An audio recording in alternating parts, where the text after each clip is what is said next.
सबको जय यीशु। आत्मदर्शन टीवी की ओर से मैं आप सबों का हार्दिक स्वागत करता हूं।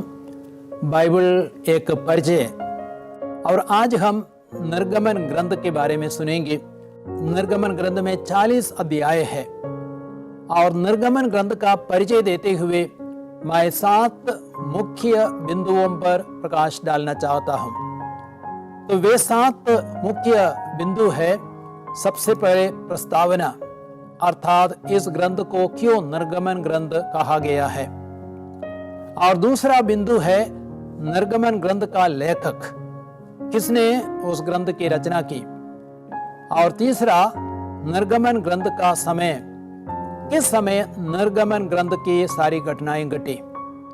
और चौथा बिंदु है निर्गमन ग्रंथ में क्रिस्त। और पांचवा बिंदु निर्गमन ग्रंथ के मुख्य शब्द, मुख्य आयतें और अध्याय।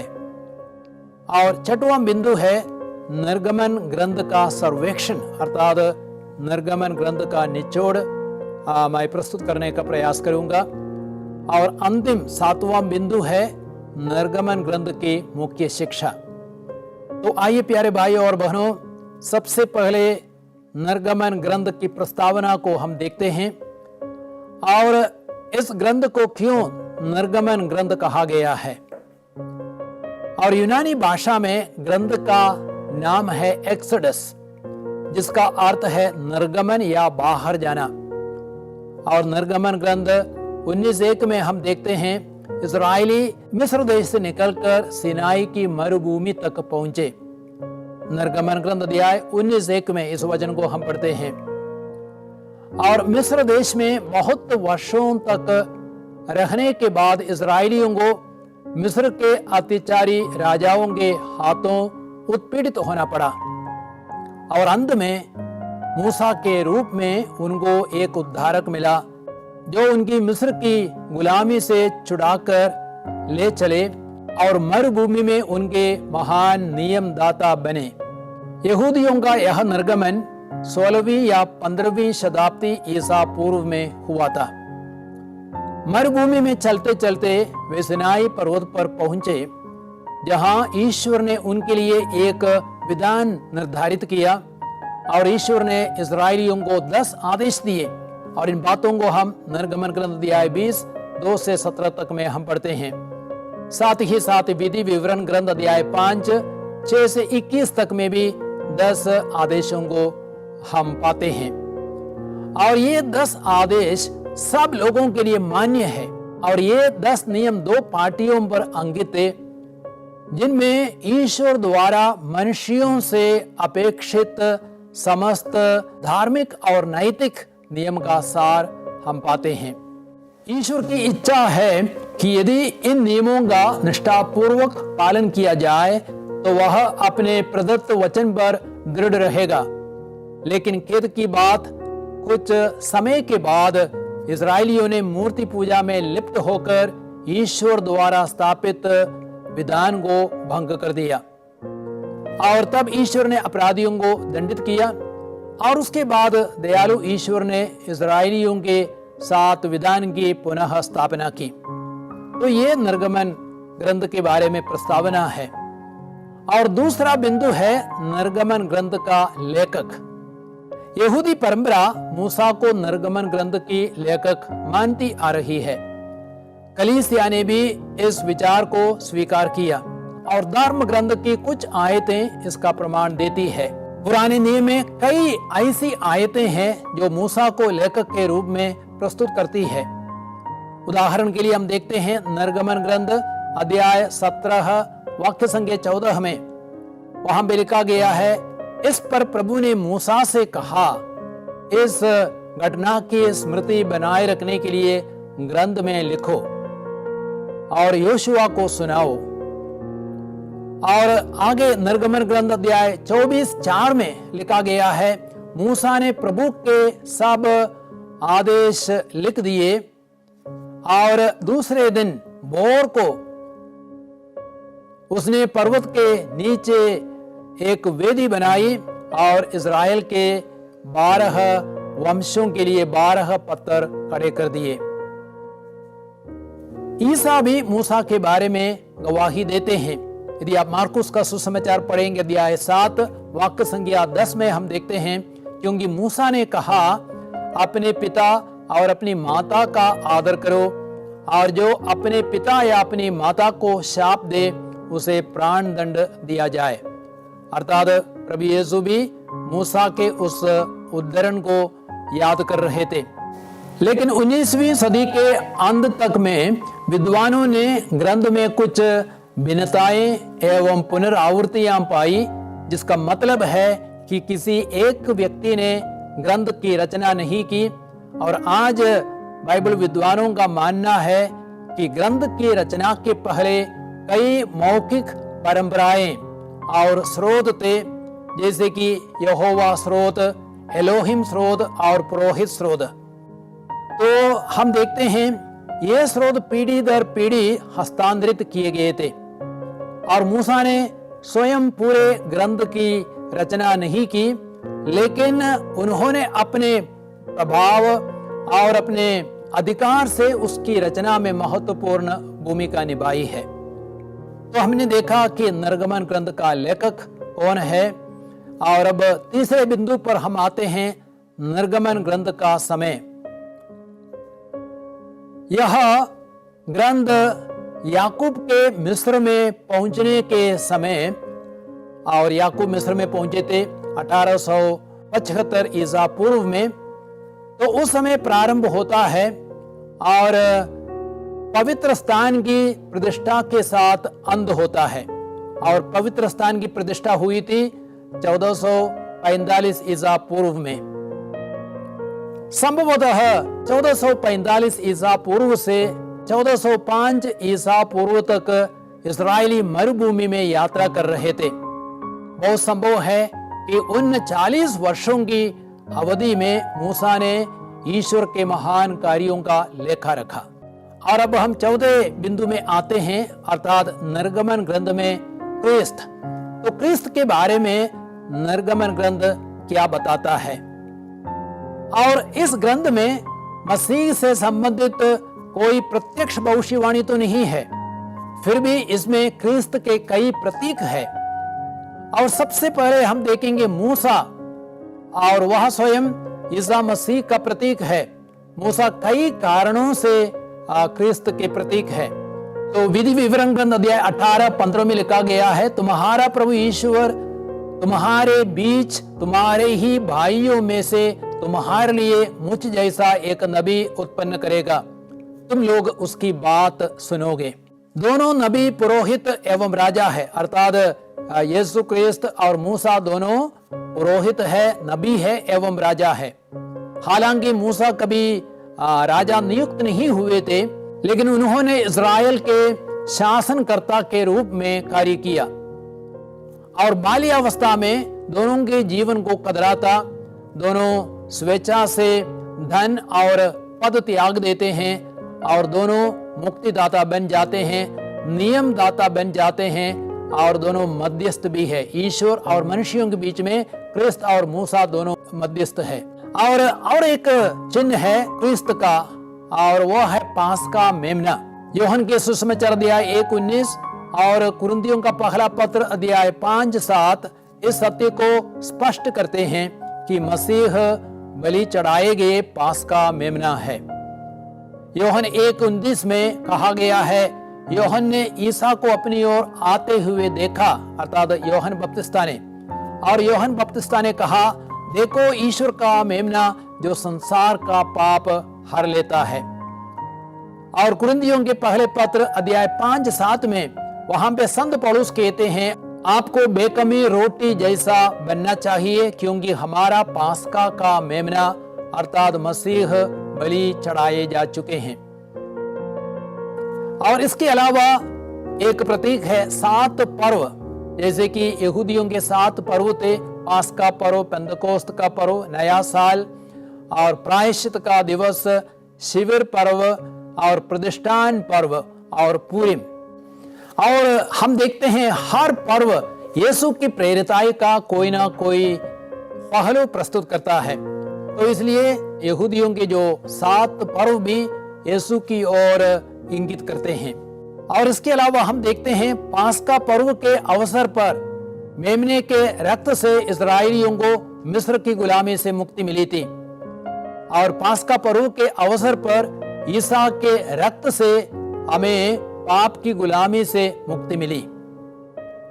और साथ ही साथ पेंतकोस्त को हम देखते हैं। पेंतकोस्त एक पर्व था और उसका अर्थ है 50वां दिन। इस्राएलियों के लिए फसल के प्रथम फल का पर्व था पेंतकोस्त का पर्व। और पेंतकोस्त के पर्व पर सुसमाचार का सफल प्रचार भी हुआ। नए विधान में इस बात को हम देखते हैं। और कलीसिया का जन्म हुआ पेंतकोस्त के दिन में, और प्रथम फल के रूप में 3000 नए विश्वासी मिले। और एक चौथा प्रतीक है, हम देखते हैं निर्गमन, अर्थात संत पौलुस बपतिस्मा को मिस्र से निर्गमन के साथ तुलना करता है, क्योंकि बपतिस्मा पुराने स्वभाव को त्यागना और नए स्वभाव को अपनाने का प्रतीक है। रोमियों के पत्र अध्याय 6 वाक्य संख्या 2 से 3 तक में, और कुरिन्थियों का पहला पत्र अध्याय 10 1 से 2 तक में इन बातों को हम पढ़ते हैं। और कुरिन्थियों के पहले पत्र 10 1 और 2 में कहा गया है, हमारे सभी बाप दादे बादल की छाया में चले और सबों ने समुद्र पार किया, और इस प्रकार बादल और समुद्र का बपतिस्मा ग्रहण कर सबके सब मूसा के सहभागी बने। इसके अलावा मन्ना और जल वे भी मसीह के प्रतीक है। नए विधान में ये दोनों मसीह का प्रतीक है। और यूहन्ना के सुसमाचार 6:35 में लिखा गया है, प्रभु यीशु कहते, जीवन की रोटी मैं हूं, जो मेरे पास आता है उसे कभी भूख नहीं लगेगी, जो मुझ में विश्वास करता है उसे कभी प्यास नहीं लगेगी। और कुरिन्थियों के पत्र अध्याय 10:4 में कहा गया है, वे एक आध्यात्मिक चट्टान का जल पीते थे जो उनके साथ साथ चलती थी, और वह चट्टान भी मसीह का प्रतीक है, और मसीह स्वयं वह चट्टान है। और एक छठवां प्रतीक है प्रधान याजक, और मसीह को महान प्रधान याजक कहा गया है। यदि आप इब्रानियों का पत्र पढ़ेंगे, वहां भी अध्याय 4 में हम देखते हैं, अध्याय 9 में हम देखते हैं, तो मसीह को प्रधान याजक के रूप में प्रस्तुत किया गया है। और इब्रानी 4:14 से 15 हम पढ़ते हैं, हमारे अपने एक महान प्रधान याजक है, अर्थात ईश्वर के पुत्र ईसा, जो आकाश पार कर चुके हैं। हमारे प्रधान याजक हमारी दुर्बलताओं में हमसे सहानुभूति रख सकते हैं, क्योंकि पाप के अतिरिक्त अन्य सभी बातों में उनकी परीक्षा हमारी ही तरह ली गई है। अब हम 5वें बिंदु में प्रवेश करते हैं, और 5वां बिंदु यह है निर्गमन ग्रंथ के मुख्य शब्द, मुख्य आयतें और मुख्य अध्याय। और निर्गमन ग्रंथ का मुख्य शब्द है मुक्ति, अर्थात साल्वेशन। ईश्वर ने मिस्र की गुलामी से इस्राएल को मुक्त किया और उनके साथ विधान स्थापित किया। निर्गमन ग्रंथ ईश्वर के महान मुक्ति कार्यों का वर्णन करता है, और उनके द्वारा यह दर्शाता है कि उन्हें उनके ऊपर राज्य करने का पूरा अधिकार है। निर्गमन ग्रंथ का मुख्य विषय इस्राएलियों की मुक्ति है। तो हम लोगों ने देखा मुख्य पद क्या है, मुख्य शब्द क्या है। अब हम देखते हैं निर्गमन ग्रंथ की मुख्य आयतें कौन कौन सी है। आप देखें निर्गमन ग्रंथ अध्याय 6 वाक्य संख्या 6, और साथ ही साथ निर्गमन ग्रंथ अध्याय 19 वाक्य संख्या 5 से 6 तक में।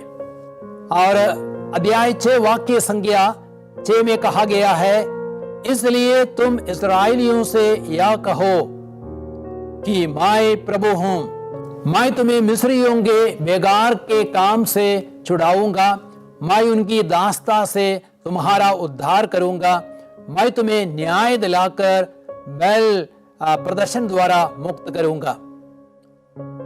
तो हम यह देखते हैं ईश्वर इस्राएलियों को गुलामी से मुक्त का वायदा करता है।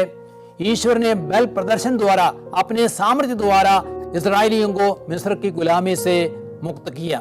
दूसरी मुख्य आयत है निर्गमन ग्रंथ अध्याय 19 वाक्य संख्या 5 से 6, और वहां पे लिखा गया है, यदि तुम मेरी बात मानोगे और मेरे विधान के अनुसार चलोगे तो तुम सब राष्ट्रों में से मेरी अपनी प्रजा बन जाओगे, क्योंकि समस्त पृथ्वी मेरी है। तुम मेरे लिए याजकों का राजवंश तथा पवित्र राष्ट्र बन जाओगे। और यही संदेश इज़राइल के पुत्रों को सुनाओ। और आज हमारे लिए भी बहुत ही महत्वपूर्ण संदेश है। यदि हम प्रभु के आदेशों को मानेंगे, हम सदा प्रभु के बने रहेंगे, ईश्वर के राज्य के अधिकारी होंगे। तो हमने देखा मुख्य आयतें कौन कौन सी है। अब हम देखते हैं निर्गमन ग्रंथ का मुख्य अध्याय कौन सा है। और बाइबल पंडितों का कहना है मुख्य अध्याय निर्गमन 12 से 14 तक में है। और इन अध्यायों में हम पास्का का भोजन और मिस्रियों के पहलौठे की मृत्यु और इस्राएलियों का मिस्र से निर्गमन, लाल सागर का पारगमन आदि घटनाओं को देखते हैं। और ये संपूर्ण पुराने विधान की सबसे महत्वपूर्ण घटनाएं हैं। अर्थात इज़राइल की मुक्ति मेमने के रक्त से हुआ था और ईश्वर के सामर्थ्य है। और इस्राएलियों ने लाल सागर को पार किया, ईश्वर के विशेष सामर्थ्य से यह घटना घटी थी। जैसे क्रूस द्वारा मुक्ति नए नियम की केंद्र घटना है, वैसे ही मेमने के रक्त और ईश्वर के सामर्थ्य से निर्गमन पुराने विधान की सबसे महत्वपूर्ण घटना है और सबसे केंद्र घटना है। अब हम 6वें बिंदु में आते हैं, अर्थात निर्गमन ग्रंथ का सर्वेक्षण, survey of the book of exodus. तो इस सर्वेक्षण में निर्गमन ग्रंथ के निचोड़ को मैं प्रस्तुत करूंगा। और निर्गमन अत्याचार एवं पीड़ा में प्रारंभ होता है और ईश्वर द्वारा महान मुक्ति कार्य में अंत होता है। निर्गमन ग्रंथ उत्पत्ति ग्रंथ की कहानी को आगे बढ़ाता है। याकूब के 70 वंशज कनान से मिस्र देश जाते हैं। वहां वे कठिन परिस्थितियों में फलते फूलते हैं और उनकी संख्या करीब 20 लाख से अधिक होती है। जब इस्राएल गुलामी से मुक्ति के लिए प्रार्थना करते हैं तो ईश्वर ने उनकी प्रार्थना सुनी और उन्हें मुक्त करने के लिए मूसा को नियुक्त किया। इस प्रकार ईश्वर ने इब्राहिम से जो प्रतिज्ञा की थी उसे पूरा करते हैं।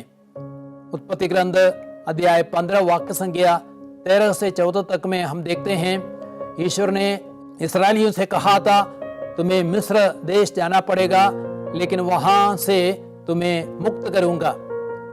इस ग्रंथ को 2 भागों में विभाजित किया जा सकता है, अर्थात निर्गमन ग्रंथ को हम 2 भागों में विभाजित कर सकते हैं।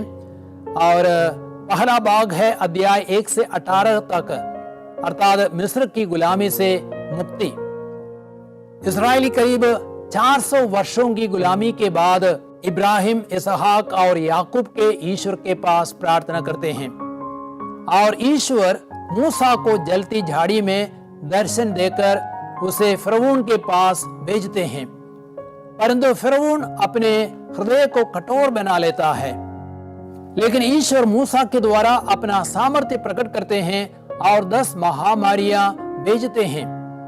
और अंतिम महामारी यह थी मिस्रियों के पहलौठों की मृत्यु के साथ इस्राएलियों की मुक्ति होती है। तो वह अंतिम महामारी थी, पहलौठों की मृत्यु।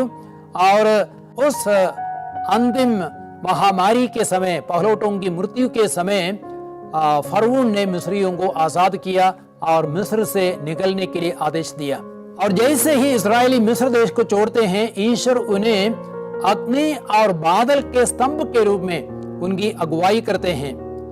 जब फिरौन के सैनिकों ने इस्राएलियों का पीछा किया तो ईश्वर ने मूसा द्वारा अपना सामर्थ्य प्रकट किया और उन्हें लाल सागर में नष्ट होने दिया। मरुभूमि की यात्रा में भी ईश्वर उनके साथ देते हैं और उनका संरक्षण करते हैं। और दूसरे भाग में अब हम प्रवेश करते हैं, अर्थात सीनै का विधान और लोगों का प्रत्युत्तर। और निर्गमन ग्रंथ का दूसरा भाग अध्याय 19 से प्रारंभ होता है, अध्याय 40 में समाप्त हो जाता है। लोगों ने ईश्वर की मुक्ति, मार्गदर्शन और संरक्षण का अनुभव किया है। अब ईश्वर उन पर यह प्रकट करता है कि वह उनसे क्या आशा करता है। अतः ईश्वर उनके साथ सिनाई पर्वत पर विधान स्थापित करता है और उन्हें नैतिक, नागरिक एवं धार्मिक नियम देते हैं। जब लोगों ने सोने के बछड़े की पूजा की तो ईश्वर ने उन्हें दंड दिया। अब ईश्वर के आदेश के अनुसार लोग पवित्र स्थान एवं मंजूषा का निर्माण करते हैं। और अब हम देखते हैं 7वां बिंदु और आखिरी बिंदु अर्थात निर्गमन ग्रंथ की मुख्य शिक्षा। तो पहली शिक्षा यह है, सिर्फ एक ईश्वर है जो सारे संसार का सृजनहार एवं शासक है। निर्गमन ग्रंथ अध्याय 20 2 से 3 तक में हम पढ़ते हैं, वहां पे प्रभु कहते, मैं प्रभु तुम्हारा ईश्वर हूं, मैं तुमको मिस्र देश से गुलामी के घर से निकाल लाया, मेरे सिवा तुम्हारा कोई ईश्वर नहीं होगा। और आज बहुत से लोग उस एकमात्र सच्चे ईश्वर को नहीं जानते और इसलिए अंधकार में, असत्य में, पाप एवं बुराइयों में भटक रहे हैं। हमारी सच्ची आजादी, इंसान की सच्ची आजादी तब होगी जब लोग सच्चे एकमात्र ईश्वर को जानेंगे। और निर्गमन ग्रंथ की दूसरी महत्वपूर्ण शिक्षा है कि ईश्वर सर्वशक्तिमान है और अपने लोगों को गुलामी से मुक्त करता है। ईश्वर ने चिन्ह चमत्कारों के द्वारा इस्राएलियों को मिस्र की गुलामी से मुक्त किया और मिस्र पर विपत्तियों की वर्षा की, उनके पहलौठों को मारा और इस्राएलियों के लिए लाल सागर को विभाजित किया और फरऊन की सेना को सागर में डुबा दिया। तो आज भी हमारे जीवन में कई सारी बुराइयां हैं, हम बुराइयों के, पापों के गुलाम हैं। हम देखते हैं आज समाज में अश्लीलता बहुत बढ़ गई है, पोर्नोग्राफी बढ़ गया है और वासना के पाप, और बहुत सारे लोग ड्रग्स के आदी बन जाते हैं और शराब के गुलाम बन गए हैं और रोग महामारी के गुलाम बने हैं। तो उन सारी बुराइयों से मुक्ति पाने के लिए हमें भी ईश्वर के सामर्थ्य और शक्ति को अनुभव करना है। और एक तीसरी मुख्य शिक्षा है, ईश्वर एक भला चरवाहा है और वह अपनी प्रजा को मरुभूमि में खिलाता और पिलाता है। ईश्वर ने इस्राएलियों के लिए आकाश से मन्ना बरसाया। निर्गमन ग्रंथ 16 में इस बात को हम पढ़ते हैं। और बटेरों का मांस खिलाया, उसको भी उसी अध्याय में हम देखते हैं। और चट्टान से पानी पिलाया, निर्गमन ग्रंथ अध्याय 17 में हम देखते हैं। अर्थात ईश्वर इस्राएलियों का भला चरवाहा बन जाता है और आज वह ईश्वर हमारा भला चरवाहा है, आपका और मेरा भला चरवाहा है। हम देखते हैं स्तोत्र ग्रंथ अध्याय 23 में, वहां पे भजनकार कहता है, प्रभु मेरा चरवाहा है, मुझे किसी बात की कमी नहीं, और वह मुझे हरे भरे मैदानों में ले चलता है और शीतल जल स्रोत से मुझे पिलाता है। तो प्रभु हमारा भी चरवाहा है। और निर्गमन ग्रंथ की आगे और एक शिक्षा यह है, ईश्वर अपने लोगों के साथ विधान की स्थापना करता है और उन्हें अपना बनाता है। ईश्वर ने मूसा को 10 आदेश दिए और उन्हें पत्थर की 2 पाटियों पर अपने हाथों से लिखे। निर्गमन ग्रंथ अध्याय 20 में इन बातों को हम पढ़ते हैं। उन आदेशों के पालन द्वारा इस्राएली ईश्वर की चुनी हुई अपनी प्रजा बन सकते थे, लेकिन इस्राएलियों ने सोने के बछड़े की पूजा कर ईश्वर के साथ विश्वासघात किया। और निर्गमन ग्रंथ की चौथी मुख्य शिक्षा है, ईश्वर अपने लोगों के साथ विधान की स्थापना करता है और उन्हें अपना बनाता है। ईश्वर ने मूसा को 10 आदेश दिए और उन्हें पत्थर की 2 पाटियों पर अपने हाथों से लिखे। और निर्गमन ग्रंथ अध्याय 20 में इन बातों को हम पढ़ते हैं। उन आदेशों के पालन द्वारा इस्राएली ईश्वर की चुनी हुई अपनी प्रजा बन सकते थे, लेकिन इस्राएलियों ने सोने के बछड़े की पूजा की और ईश्वर के साथ विश्वासघात किया और इस बात को हम निर्गमन ग्रंथ अध्याय 32 में पढ़ते हैं। फिर भी ईश्वर ने उन्हें माफ किया और अंत में उन्हें कानान देश प्रदान किया। और प्यारे भाई और बहनों, आपका और मेरा कल्याण, सबों का कल्याण इसी में है कि हम ईश्वर के प्रति वफादार रहे, ईश्वर के नियमों के अनुसार जिए। और जब हम ईश्वर के नियमों के अनुसार जिएंगे, हम आनंद जीवन में प्रवेश करेंगे, हम स्वर्ग राज्य के अधिकारी बन सकेंगे। इतना कहकर मैं इस क्लास को अंत कर देता हूं। तो अगला एपिसोड के लिए आप तैयार हो जाइए, हम लोग लेवी ग्रंथ का अध्ययन करेंगे।